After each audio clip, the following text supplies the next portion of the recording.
Introduction: The Illusion of the Puppet Master. Welcome back, courageous traveler of the unvarnished truth. Step away from the glittering theater of romantic illusions and sit with me in the cold, clear light of absolute reality. You live in a world that operates under a massive, systematic deception regarding the nature of love. You are bombarded with fairy tales of eternal soulmates, magical stars aligning, and passions that promise to cure your existential dread. You are taught that falling in love is the highest expression of your individual freedom and the ultimate pathway to personal happiness. Yet, despite all the elaborate poems and dramatic movies, you look around and you see a repeating pattern of disillusionment. You see marriages turning into cold prisons and intense infatuation decaying into bitter resentment. You have begun to suspect that humanity is being driven by a hidden force it does not fully understand. Let us travel across the centuries to the quiet study of 19th century Germany. Let us sit in a comfortable chair across from Arthur Schopenhauer, the philosopher of absolute pessimism who tore away the beautiful masks of human vanity with a surgical hand. He did not view love as a divine blessing or a rational choice. He viewed love as a brilliant, terrifying masterstroke of nature, a cosmic trap designed to control your body and conquer your will. He famously observed that all amorous infatuation, however ethereally it may conduct itself, is rooted solely in the instinct of sex. It is the ultimate trick of the species to ensure its own survival at the expense of your peace of mind. That I end this mini audiobook. We will shatter the matrix of romantic sentimentality through Schopenhauer's Metaphysics of Love. We will dissolve the modern fairy tales and uncover the hidden biological machinery operating behind your deepest attractions. We will examine why you are drawn to the very people who destroy your emotional stability, how the universe uses your desires as a currency to buy the next generation, and how understanding this deception can liberate you from the endless wheel of suffering. Open your mind to the sharpest truths of philosophy. Let us begin the dark meditation that transforms love from a magical illusion into an awakening of absolute awareness. Chapter 1. The Will to Live Inside Your Veins. To comprehend love through the heavy lens of Schopenhauer, you must first master his definition of reality. He taught that beneath the surface of the physical world, behind all the laws of science and the concepts of logic, there exists a single, blind, non-rational force that drives all existence. He called this force the will to live. It is the primal hunger of the universe to express itself, to survive, to conquer, and to reproduce at all costs. It is the energy that forces the seed to break through the dark soil, and it is the instinct that makes the animal fight for its breath. This blind will to live is the true king of your psychology. It does not care about your personal happiness, your intellectual peace, or your emotional comfort. It cares only about the continuation of the human species. But because human beings possess intellect and reason, they cannot be driven to mate like simple beasts through raw force alone. If nature simply commanded you to reproduce, your reason would rebel against the heavy burdens, the financial costs, and the endless anxieties of raising children. Therefore, the will to live must design an elaborate illusion to bypass your logic. It must create a beautiful, intoxicating screen. It must create the madness of romance. When you fall deeply in love, you believe you are making a highly individual choice based on your unique taste and your personal search for happiness. Schopenhauer warns you that this is the ultimate deception. You are not a free agent. You are a puppet being pulled by the hidden strings of the species. The will to live inside your veins is using your brain to fulfill its own cosmic agenda. It manufactures the intense illusion of romantic destiny to ensure that you will voluntarily step into the trap of reproduction, sacrificing your liberty for the sake of a generation that does not yet exist. Chapter 2. The Strategy of the Species. Let us look closely at the exact machinery of this evolutionary trick. Schopenhauer observed that every instance of love, however spiritual or poetic it may appear to the outside world, is aimed entirely at the composition of the next generation. The intense attraction you feel toward a specific person is not a mystical connection of souls. It is a highly precise calculation being performed by the will to live beneath the level of your conscious awareness. The species is constantly searching for the perfect balance to ensure that the future child will be healthy, strong, and harmonious in its form. This is why human desires are so incredibly specific and so deeply stubborn. A person with a timid and anxious nature will often feel a powerful, uncontrollable attraction towards someone who is bold, aggressive, and fiercely independent. A short individual will look with longing at someone who is tall. The ego believes it is searching for an emotional counterpart to cure its loneliness, but the will to live is actually searching for a genetic correction to prevent the future generation from being unbalanced. This explains the profound tragedy of romantic attraction. The very qualities that make someone genetically ideal for the survival of the species are often the exact qualities that make them terrible companions for your daily life. You fall in love with someone who is completely incompatible with your mind, your values, and your peace, because nature does not care about your domestic happiness. It cares only about the physical perfection of the child. You are sacrificed on the altar of evolutionary design, driven by a deep biological compulsion to build a home with a stranger who will ultimately break your heart. Chapter 3. The Drop of the Mask. Think of the sudden, devastating emptiness that often follows the achievement of a great romantic conquest. You spend months or years chasing a specific person, believing that if you could only possess their love, your existence would be complete and your happiness would be guaranteed forever. You write the poems, you endure the heartaches, and you navigate the dramas of the hunt. But the moment the prize is secured, the moment the transaction of nature is finalized, a strange winter settles over your spirit. Schopenhauer described this phenomenon with a brutal, uncompromised precision. He wrote that immediately after the great purpose of the species is achieved, the illusion that blinded the individual vanishes into thin air. The puppet master has gotten what it wanted, so it drops the strings. The beautiful, intoxicating screen is pulled away, and you are left standing face to face with the cold, ordinary reality of another human being. You look at the person you worshipped as a divine angel just yesterday, and you suddenly see their flaws, their vanity, and their intellectual limitations. The magic has evaporated. This is the source of that deep, post-coital sorrow and marital disillusionment that has puzzled humanity for centuries. It is not because you are broken or because your partner did something wrong. It is because the will to live has withdrawn its currency from your brain. It has used your passion to secure its own continuation, and it leaves you to carry the practical bills of reality alone in the dark. Chapter 4. The Marketplace of Beauty. Why is humanity so profoundly obsessed with physical beauty? Why do the symmetric lines of a face or the specific proportions of a body possess the power to destabilize kingdoms, ruin fortunes, and drive rational minds into temporary insanity? Schopenhauer observed that our obsession with aesthetics is the highly sensitive radar of the species, designed to detect health and genetic utility. When you look at a beautiful physical form, your conscious mind experiences an artistic pleasure, but your unconscious instinct is reading a medical report. Symmetrical features indicate a lack of genetic mutations. Bright eyes and radiant skin indicate vitality and a freedom from diseases. The specific shape of the body indicates fertility and the capacity to protect new life. The marketplace of beauty is a highly efficient screening process conducted by the will to live to ensure that the next generation will not be weak or deformed.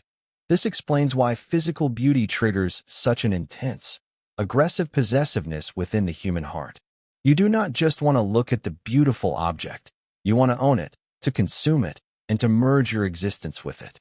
The ego dresses this hunger in the vocabulary of spiritual devotion, claiming that it loves the inner soul of the beautiful person.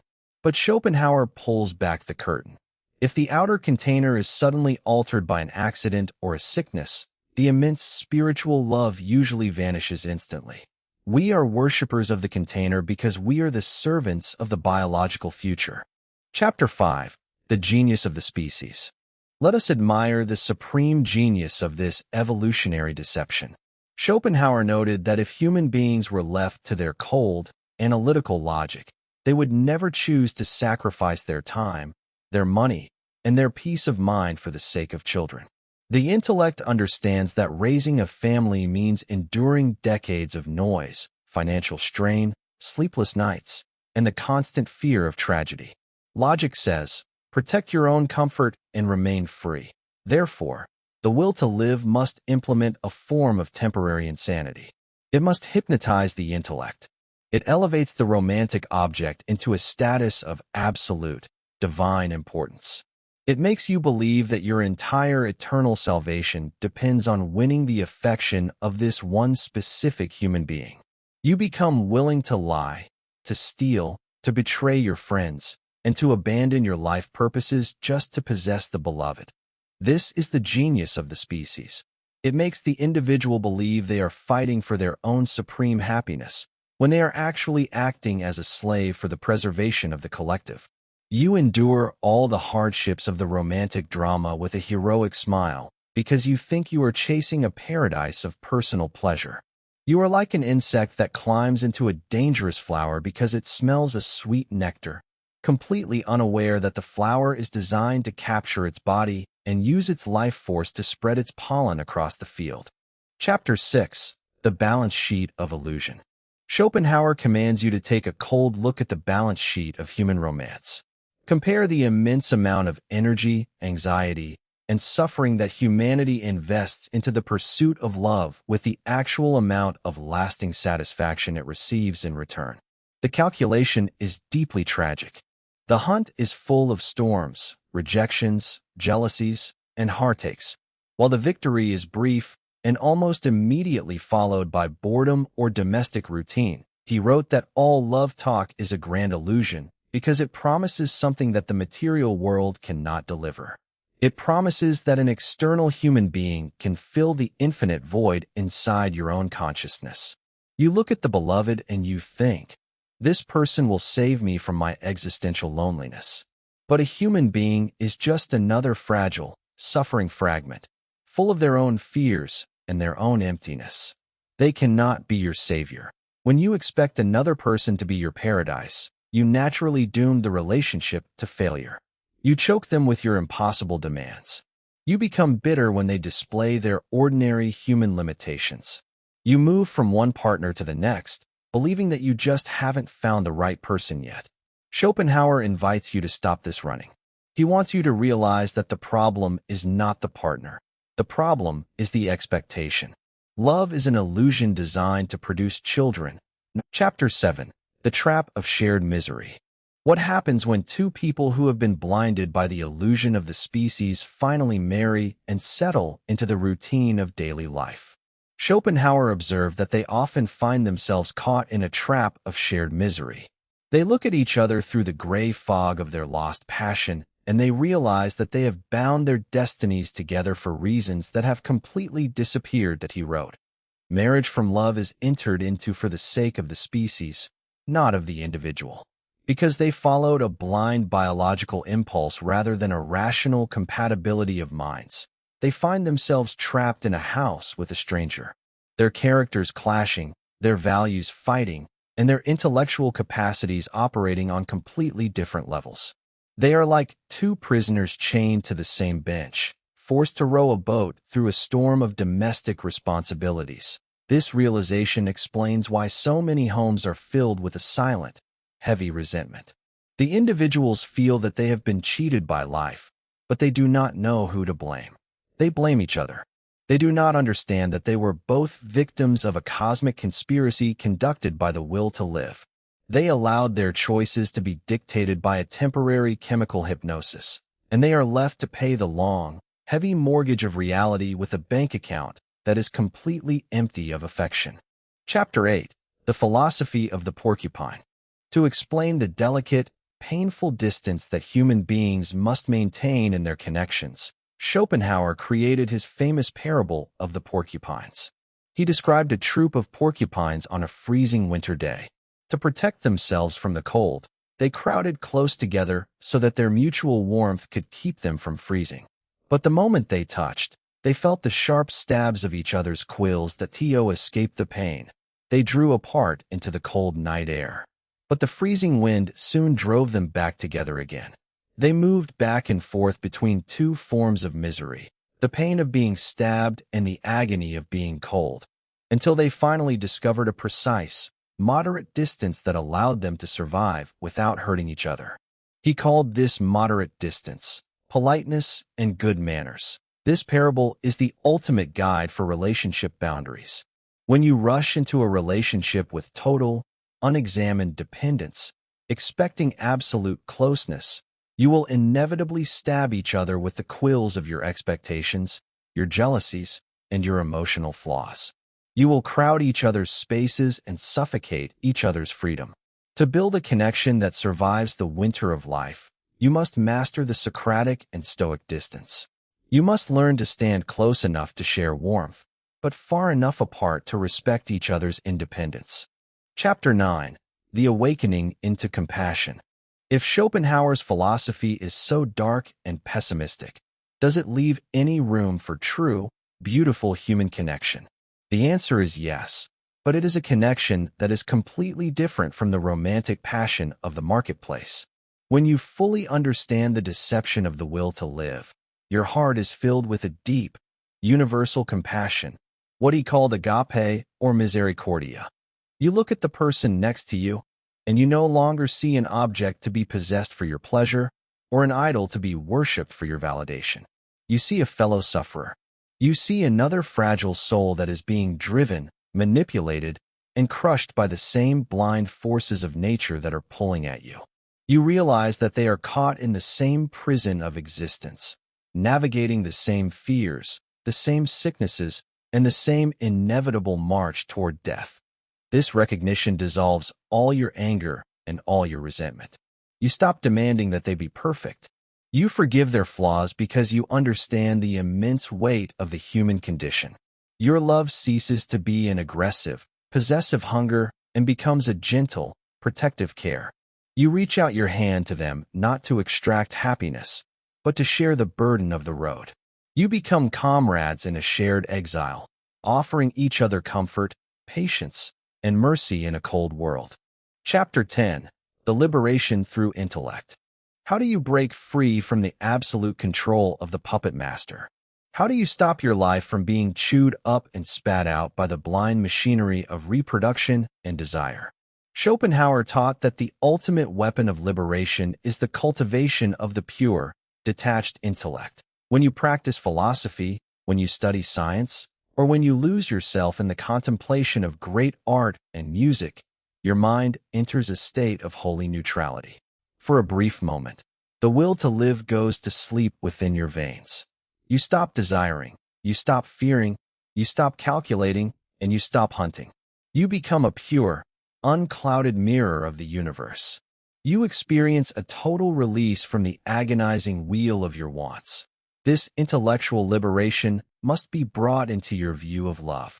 You must learn to appreciate beauty without the desperate need to own it or reproduce it. When you see a beautiful form, enjoy it as a masterpiece of nature's art, just as you would enjoy a painting in a museum.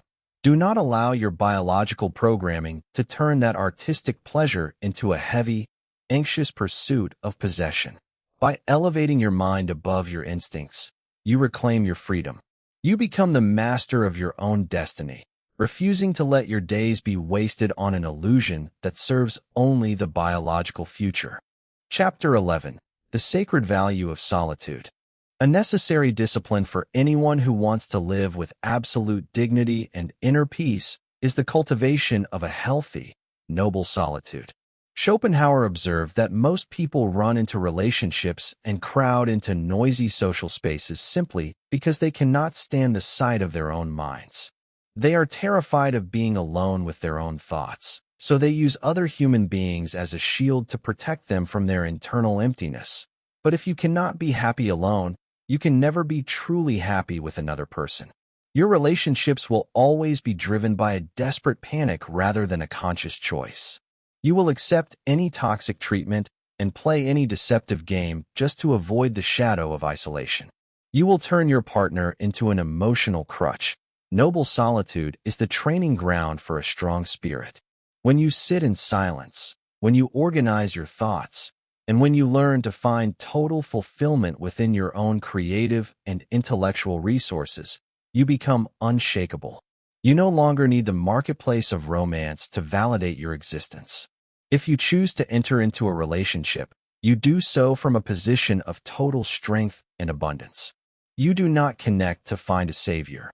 You connect to share a beautiful, intellectual journey with another whole spirit who has also mastered the art of being alone. Chapter 12. The Eternal Rest of the Free Mind.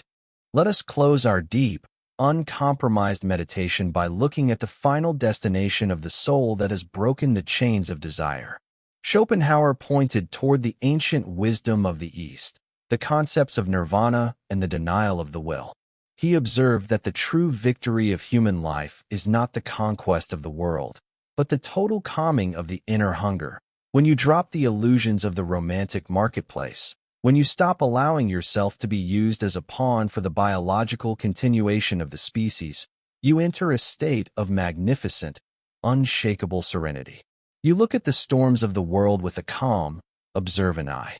You see the frantic rushing of humanity, the jealousies, the heartaches, and the endless pursuit of illusions, and you feel a deep, quiet gratitude for your own awakening. Your physical body will eventually fade, and your place in the material world will be taken by the generations that follow. But you will have achieved something that history can never erase. You will have lived as a free, conscious mind in a universe of blind forces. You will have looked directly into the machinery of reality, understood its tricks, and chosen the path of absolute clarity, compassion, and peace. Walk firmly in this deep awareness. Let the world chase its shadows, and let your mind remain anchored in the eternal light of truth. Conclusion: step off the wheel. My beloved traveler of the clean reality, lift your head above the foggy vapors of the romantic marketplace. Do not allow your short, precious life to be consumed by an evolutionary deception that views you only as a temporary vessel for the next generation. You are not a mechanical puppet. You are a conscious mind capable of absolute awakening. As you step back into the routine of your daily existence, carry the map of Schopenhauer's clarity within your chest. Do not run away from the disillusionments or the heartaches you meet in your relationships. Use them as your alarm clock to wake up from the hypnosis of nature. Practice the delicate distance of the porcupine with everyone you meet. Transform your aggressive desires into a gentle, universal compassion for your fellow sufferers. And cultivate a noble solitude that makes your inner fortress completely independent of the variable weather of the world. You are not alone in this grand architecture of liberation. The same pure intellect that has guided the greatest philosophers through the centuries is breathing clarity into your mind right now, breaking your chains, and reminding you of your true dignity. You are the observer of the world. Walk confidently in that light, and let the illusions of the puppet master dissolve forever. Peace and absolute clarity be with you on the grand journey.